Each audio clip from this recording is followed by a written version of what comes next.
Good morning students.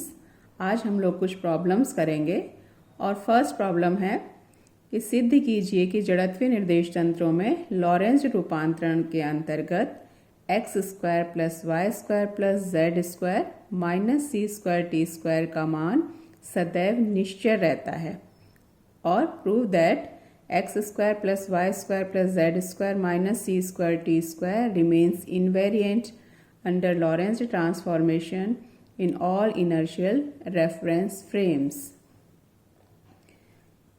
तो ये हमें सॉल्व करना है। तो सॉल्यूशन के लिए उसी तरह से मान लेते हैं कि जो दूसरा निर्देश तंत्र है प्लस एक्स दिशा में एक समान वेग v से गतिशील है।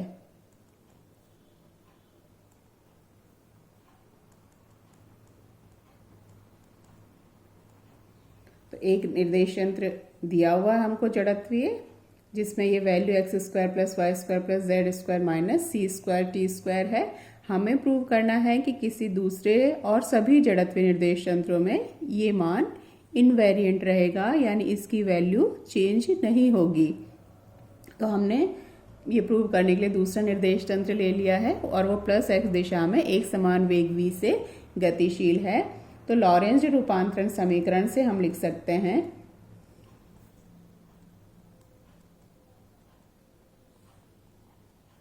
वो क्या होंगे, x is equal to gamma X dash plus V T dash. दिशा केवल x दिशा में गतिशील है, इसलिए y equals to Y dash, z equals to z dash और t equals to gamma t dash plus v x dash upon C square. और यहाँ पर गामा का मतलब है 1 upon under root 1 minus B square upon C square. तो ये values हम इसमें पुट कर देते हैं, या दूसरे शब्दों में हम कह सकते हैं कि हमें सिद्ध करना है कि ये राशि इनवेरिएंट है, यानी X square plus Y square plus Z square minus C square T square एक निर्देश तंत्र में है। तो दूसरे निर्देश तंत्र में जो ये वैल्यू है वो X dash square plus Y dash square plus Z dash square minus C square T dash square हो जाएगी। और ये दोनों बराबर या एक समान होनी चाहिए, परिवर्तित नहीं होना चाहिए। तो हम क्या करेंगे कि इसमें x, y, z और t की वैल्यू s डैश के निर्देश तंत्रों के जो कोऑर्डिनेट्स हैं उनकी फॉर्म में पुट कर देंगे। तो मान रखने पर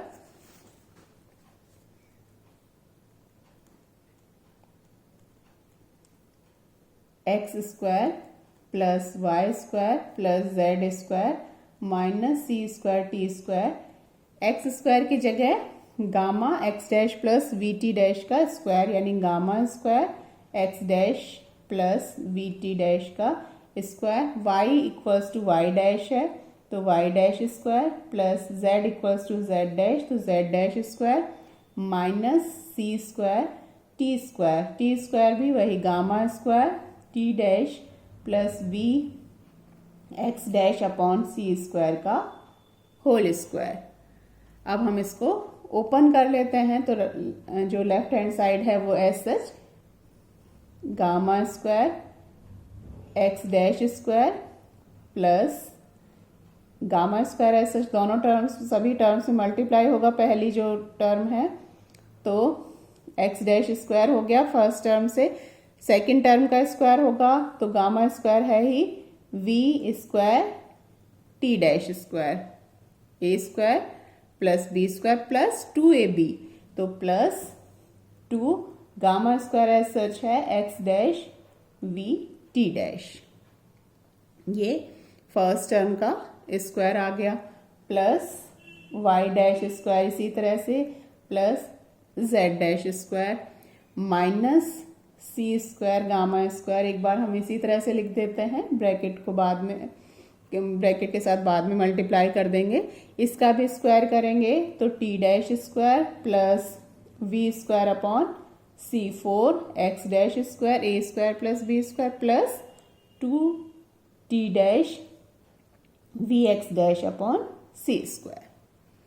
वही किया है कि a प्लस b का whole square a square plus b square plus 2ab।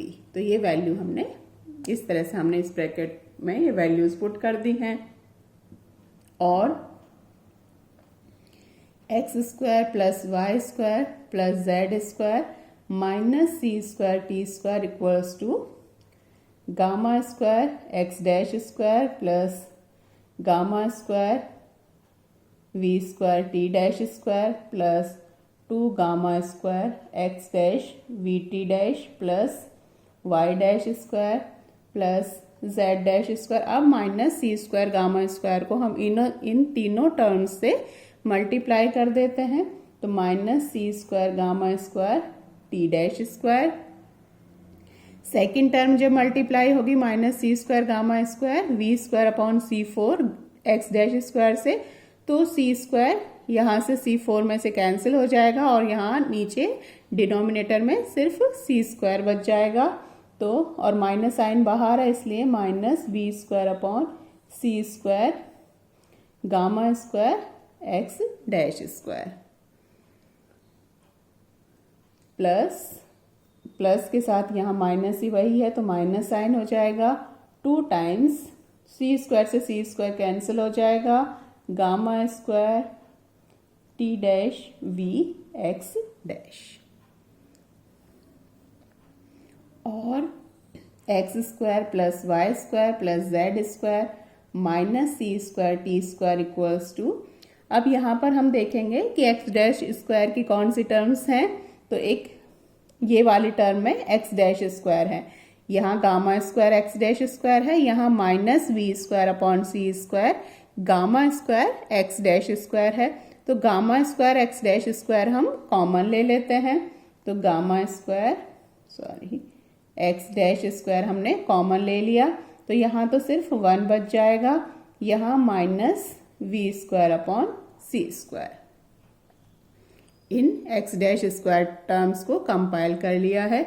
इसी तरह से टी डैश स्क्वायर वाली टर्म होगी तो एक यहाँ पर है और ये यहाँ पर है। यहाँ भी हम देखें तो gamma square V square T dash square है, यहाँ minus C square gamma square T dash square है। तो gamma square T dash square दोनों टर्म्स में है तो plus V square gamma square T dash square common ले लिया तो V square minus C square. ये gamma square T dash square को कॉमन लेने पर बच गई।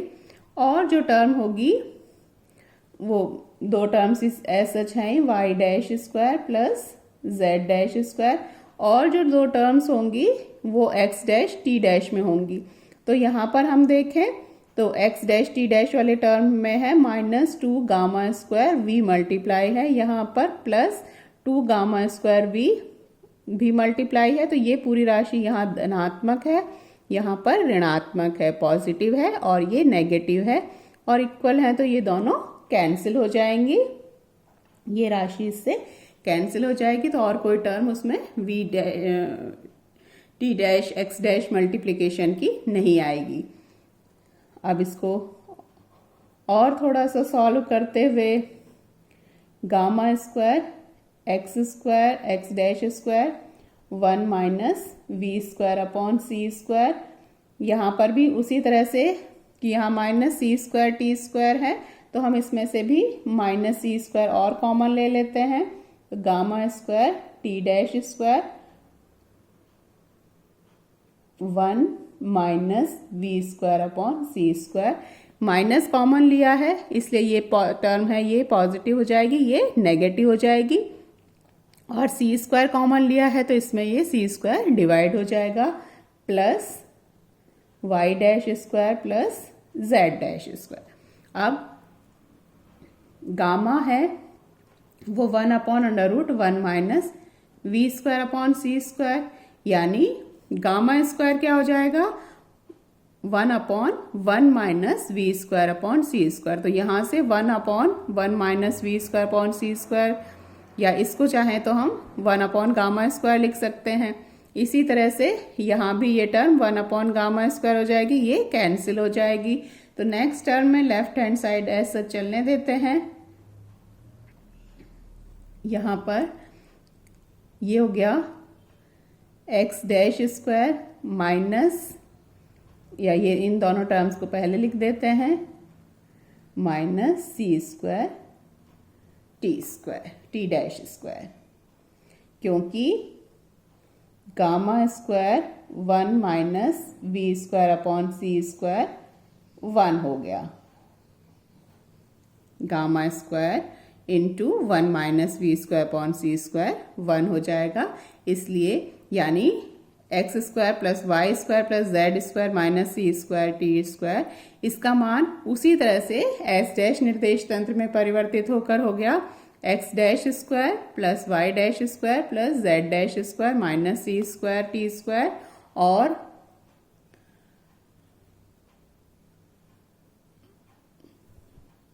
ये जो वैल्यू है यही हमको प्रूव करना था कि ये मान एक समान रहता है और इसमें निर्देश तंत्र में परिवर्तन करने से ये वैल्यू परिवर्तित नहीं होती, उसी तरह से ये चेंज हो जाएगा।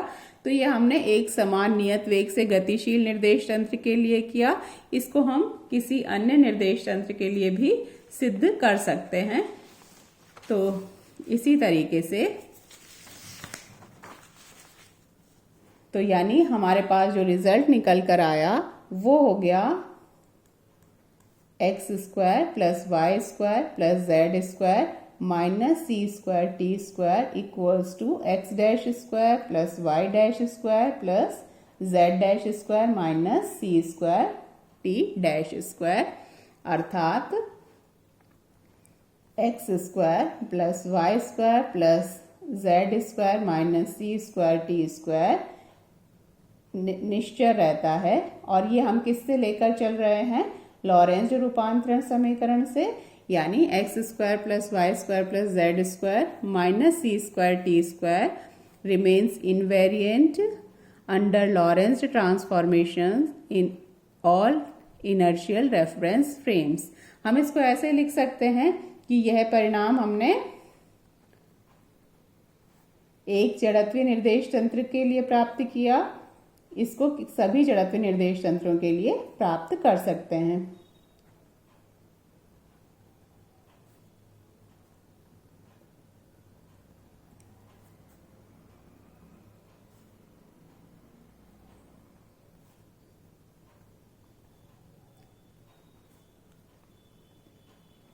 कोई भी जड़त्वीय निर्देश तंत्र लीजिए, यही परिणाम प्राप्त होगा।